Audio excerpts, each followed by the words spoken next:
ଆଜିର ଭିଡ଼ିଓରେ ଆଜିର ଅନୁଚିନ୍ତା ସାଧୁବାଣୀ ଭାଗ 5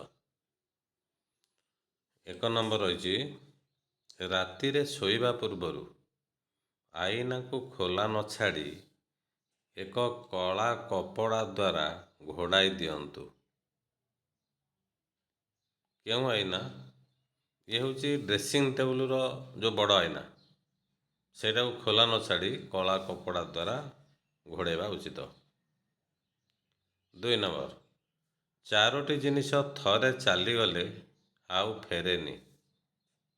ସେଗୁଡ଼ିକ ହେଲା 1ରେ ଧନୁତୀର, 2 ବନ୍ଧୁକରୁ ଗୁଳି, 3 ପାଟିରୁ କଥା, 4 ଶରୀରରୁ ପ୍ରାଣ। ଧନୁରୁ ତୀର ପଳେଇଲେ ଛାଡ଼ିଦେଲା ପରେ ଆଉ ଚିନ୍ତା କରିକି ଫେରାଇ ଆଣି ହେବ ନାହିଁ। ବନ୍ଧୁକରୁ ଯଦି ଗୁଳି ଯାଇଛି ଆଉ ଫେରିବ ନାହିଁ। ପାଟିରୁ କଥା, ଯଦି ଅସଭ୍ୟ କଥା କହିଦେଇଛ ଆଉ ତାହେଲେ ସେ ଫେରିବ ନାହିଁ।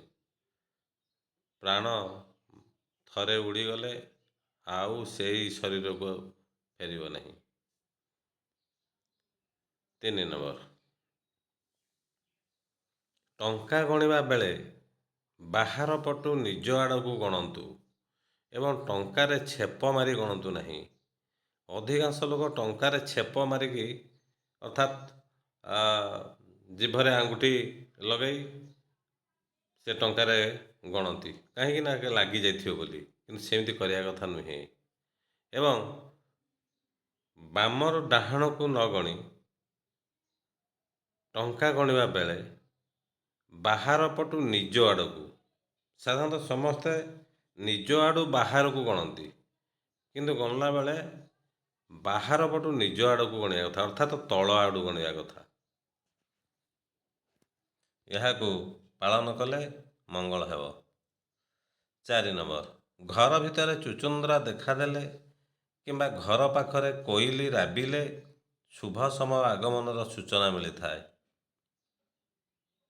5 ନମ୍ବର, ଅମାବାସ୍ୟା ଦିନ ଘର ସଫା କରି ଅଦରକାରୀ ଜିନିଷକୁ ଫୋପାଡ଼ି ଦେବା ଉଚିତ। 6 ନମ୍ବର, ରାତିରେ ପେଚା ବୋବାଇବା, କୁକୁର କାନ୍ଦିବା, ଗାଈ ଲାଞ୍ଜ ଉଠାଇ ବୋବାଇବା, ବିଲେଇ କଳହ କରିବା ଇତ୍ୟାଦି ଅଶୁଭ ସଂକେତ ଅଟେ। ଏ ସମୟରେ କେବଳ ମହାମୃତ୍ୟୁଞ୍ଜୟ ମନ୍ତ୍ର ଜପ କରିବା ଉଚିତ, ଅର୍ଥାତ୍ ମହାମୃତ୍ୟୁଞ୍ଜୟ ମନ୍ତ୍ର ଜପ କରନ୍ତୁ ଯଦି କେହି ଶୁଣିଲେ। 7 ନମ୍ବର, ସୂର୍ଯ୍ୟ ଉଦୟ ସମୟରେ କାଉ ଘରର ପୂର୍ବ କିମ୍ବା ପଶ୍ଚିମ ଦିଗରେ ବସି ରାବିଲେ ଶୁଭ ସୂଚନା ମିଳିଥାଏ। ସୂର୍ଯ୍ୟ ଉଦୟ ସମୟରେ କୁଆ ଘରର ଉତ୍ତର କିମ୍ବା ଦକ୍ଷିଣ ଦିଗରେ ବସି ରାବିଲେ ଅଶୁଭ ସୂଚନା ମିଳିଥାଏ। ତାହେଲେ ପୂର୍ବ ପଶ୍ଚିମରେ ବସି ରାବିଲେ ଶୁଭ ସୂଚନା ମିଳେ। ଉତ୍ତର ଦକ୍ଷିଣରେ ବସି କାଉ ଯଦି ରାବିଲା ତାହେଲେ ଅଶୁଭ ସୂଚନା ମିଳେ।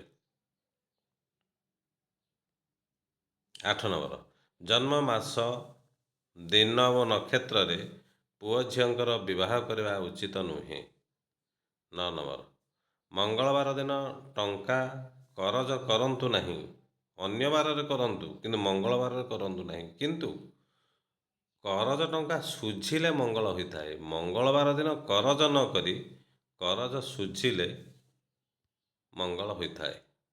10 ନମ୍ବର, ସୂର୍ଯ୍ୟ ପୂଜା ସମୟରେ ବେଲପତ୍ର ଓ ଟଗର ଫୁଲ ବ୍ୟବହାର କରନ୍ତୁ ନାହିଁ। ସୂର୍ଯ୍ୟ ପୂଜାରେ ବେଲପତ୍ର ଆଉ ଟଗର ଫୁଲ ବ୍ୟବହାର କରାଯାଏ ନାହିଁ। 11 ନମ୍ବର, ଭାତ ପରସିବା ପରେ ହାଣ୍ଡିକୁ ପୁରା ଖାଲି କରିବା ଉଚିତ ନୁହେଁ। ରୁଟି ପରସିବା ପରେ ରୁଟି ରଖିଥିବା ଜାଗାଟିକୁ ଖାଲି କରିବା ଉଚିତ ନୁହଁ। ଭାତ ହାଣ୍ଡିରେ ଅଳ୍ପ ଟିକିଏ ଭାତ ରହିବା ଉଚିତ ଏବଂ ରୁଟି ରଖିବା ଜାଗାରେ ଗୋଟିଏ ରୁଟି ବଳକା ରହିବା ଦରକାର। 12 ନମ୍ବର, ଠାକୁର ପୂଜା କରିବା ସମୟରେ ଯଦି ଅତିଥି ଆସି ଦୁଆର ମୁହଁରେ ଡାକନ୍ତି କିମ୍ବା ଝିଟିପିଟି ସତ୍ ସତ୍ ଶବ୍ଦ କରେ, ସେହି ଦିନଟି ଶୁଭ ହୋଇଥାଏ। 13 ନମ୍ବର, ନିଜ ଘରେ ଦୀପ ଜାଳିଲା ବେଳେ ଦୀପ ତେଲ, ଅରୁଆ ଚାଉଳ କିମ୍ବା ଦୁବଟିଏ ରଖି ଦୀପ ଜାଳନ୍ତୁ। ମାନେ ଦୀପ ତଳେ ଅରୁଆ ଚାଉଳ କିମ୍ବା ଦୁବଟିଏ ରଖି ଦୀପ ଜାଳନ୍ତୁ। ଶନିବାର ଦିନ ରାଶି ତେଲ, ମଙ୍ଗଳବାର ଦିନ ଯେକୌଣସି ତେଲ ଏବଂ ଅନ୍ୟ ବାରରେ କେବଳ ଘିଅରେ ଦୀପ ଜାଳିବା ଉଚିତ। 14 ନମ୍ବର, ଛିଡ଼ି ଯାଇଥିବା ମନି ପର୍ସ ରଖନ୍ତୁ ନାହିଁ। ପୁରୁଣା ଦୋକାନ ଚିଠା ରଖନ୍ତୁ ନାହିଁ। ପଇସାକୁ ମୋଡ଼ି କରି ମନି ପର୍ସରେ ରଖନ୍ତୁ ନାହିଁ। 15 ନମ୍ବର, ଏହି 5ଟି ସ୍ଥାନକୁ ଜୋତା ପିନ୍ଧି ଯିବା ଉଚିତ ନୁହେଁ। ରୋଷେଇ ଘର, 2ରେ ଧାନ ରଖିବା ସ୍ଥାନ, 3ରେ ଭଣ୍ଡାର ଘର, 4ରେ ମନ୍ଦିର, 5 ତୀର୍ଥସ୍ଥାନ। ଏହି 5ଟି ସ୍ଥାନକୁ ଜୋତା ପିନ୍ଧି ଯିବା ଉଚିତ ନୁହେଁ। ଏହା ପାଳନ କଲେ ସମସ୍ତଙ୍କର ମଙ୍ଗଳ ହେବ। ଭିଡ଼ିଓଟିକୁ ସମ୍ପୂର୍ଣ୍ଣ ଦେଖନ୍ତୁ। ଭିଡ଼ିଓଟିକୁ ଲାଇକ୍, ସେୟାର, କମେଣ୍ଟ ଏବଂ ସବସ୍କ୍ରାଇବ୍ କରିବା ପାଇଁ ଅନୁରୋଧ। ଏତିକିରେ ରହିଲି। ଏହାର ପରବର୍ତ୍ତୀ ସମୟରେ ଭାଗ 6 ଅପଲୋଡ଼ କରାଯିବ। ଏତିକିରେ ରହିଲି। Thank you.